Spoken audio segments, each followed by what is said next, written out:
When YouTube first began, people were just happy to be able to post their videos online for free. Alright, so here we are, one of the elephants. But then YouTube started sharing ad revenue with creators.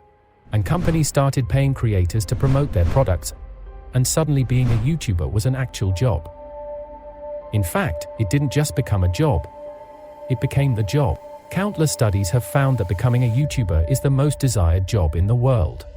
Not astronaut, doctor, teacher. Nope. 75% of kids want to become YouTubers, and when the mainstream media talks about this, it's normally in a dismissive way. You can sense them thinking, these kids need to go get real jobs. And that's because influencer has become a bit of a dirty word. To many people, an influencer represents talentless narcissists who film themselves for social media, fake their lives to look way better than reality, and get paid ridiculously well to shill products for companies. And in some cases, there may be some truth in that. But an influencer can mean many things. Loads of influencers on social media are incredibly talented creative people. Because the simplest definition of an influencer is just a person with the ability to influence potential buyers of a product or service. It's not really a new concept, we've always had celebrities who do that. The difference now is that anyone with a smartphone and a social media account has the potential to build an audience and influence people. It's open to everyone. Which means more people than ever are making money from their passions and interests, whether it's gaming, music, art, cooking, sewing, anything. But here's where it gets really interesting.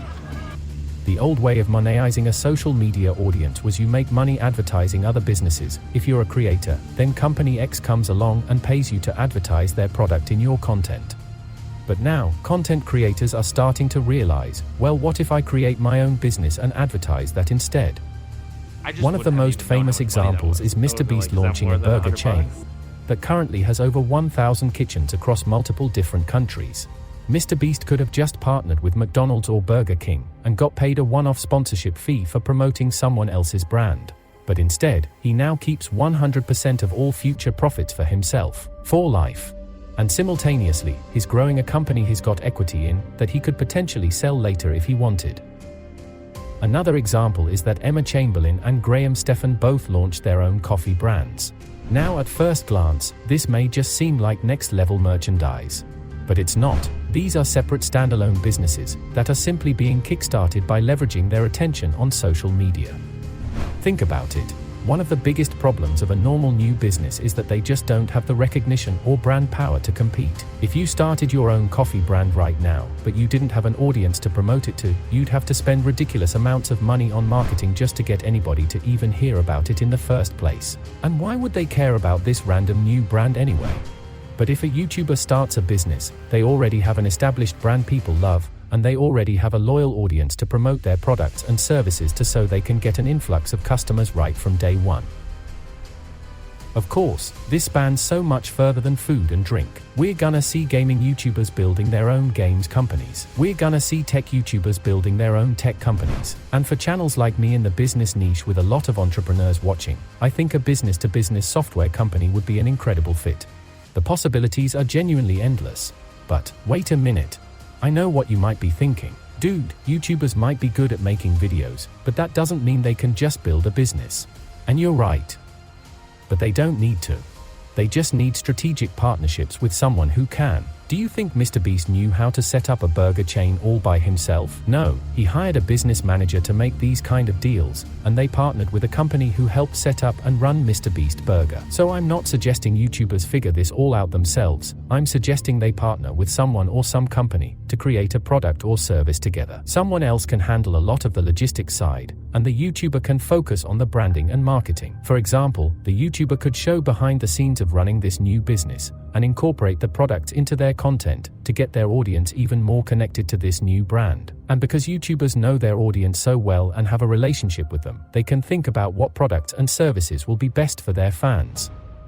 Like with MrBeast Burger, the products are named after the people on the channel, so it's much more fun for fans and actually makes you even more attached to the MrBeast brand in general. And you don't just buy from there once, you probably keep coming back more and more as a repeat customer, which means you're regularly interacting with the brand in the physical world, not just the digital world. So, here's the simple truth here. If you're making content yourself, or you ever plan to, don't just think of yourself as an influencer or video maker. Start thinking of yourself as an entrepreneur, and a whole new world of possibilities will open.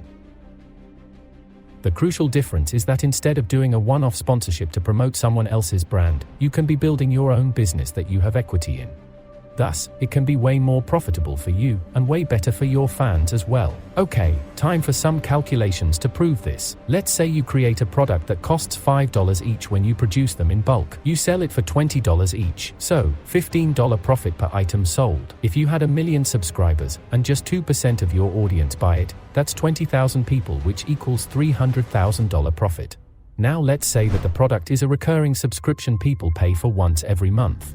Congratulations, you've now got a multi-million-dollar business on your hands. Of course, this can work with much smaller channels too, because the crazy part is, it's not just the YouTuber's audience who can buy the product or service. Profits can be reinvested into other marketing to reach a whole new audience, and if it's a good product or service, people will tell their friends about it too. So this new business can eventually be its own thing, totally separate from the creator. For example, you don't ever have to watch a MrBeast video to buy a MrBeast burger. If your friend was ordering one, you probably would too. It's a standalone business in its own right.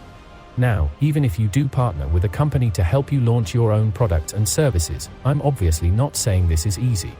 But I am saying that there will definitely be a lot more private label companies looking to do joint ventures with creators. Because attention is the currency that matters most. If you have people watching you and your content, you can make a lot of money. It's that simple. But whereas before, that attention led to brand deals and sponsorships for other companies, now that attention is leading to new companies owned by the creators. For example, people love to hate on the Kardashians, the Paul brothers, but like it or not, they are very rich because they are masters of attention. And then directing that attention elsewhere, whether it's selling expensive beauty products or pay-per-view boxing. If you have the attention on you, it's then just a case of where you direct it. And if you can match the right product or service to the right audience, that is where the big money is. I honestly think we're not even at beginning stages of creators building businesses. But there's one final piece to this puzzle. You'll notice I've specifically mentioned YouTubers a lot, so what about TikTokers or Instagram stars? And yeah, it's true that these concepts apply to anyone with an audience and attention. But I do feel strongly YouTube has a lot of advantages. Firstly, videos can be evergreen on YouTube. Once you build your library of content, the algorithm can continue promoting them indefinitely. So if you promote your own product or service within a video, you can be getting new sales from videos you made months or even years ago. That's why evergreen content on YouTube's so crucial, because it means you don't get stuck in the social media hamster wheel of constantly having to pump out new content. Secondly, with YouTube, you can build a much deeper connection with your audience since the videos are longer. And if people know, like, and trust you more, they are more likely to buy from you and your business. And finally, with YouTube it's so much easier to promote things. So, if you do have an audience on another platform, that's great, but consider bringing some of them over to YouTube. Because trust me, the creator economy is going to be a fascinating place over the next few years. People are finally starting to realize the potential of it, but this is really just the beginning. It's definitely not too late to start. And then once you have built an audience, create your own products and services. That way, you don't just build a YouTube channel, you start building your empire. I hope this video was useful for you, and if you do become a YouTube billionaire, just don't forget who told you all this. I'll see you in the next video. Cheers!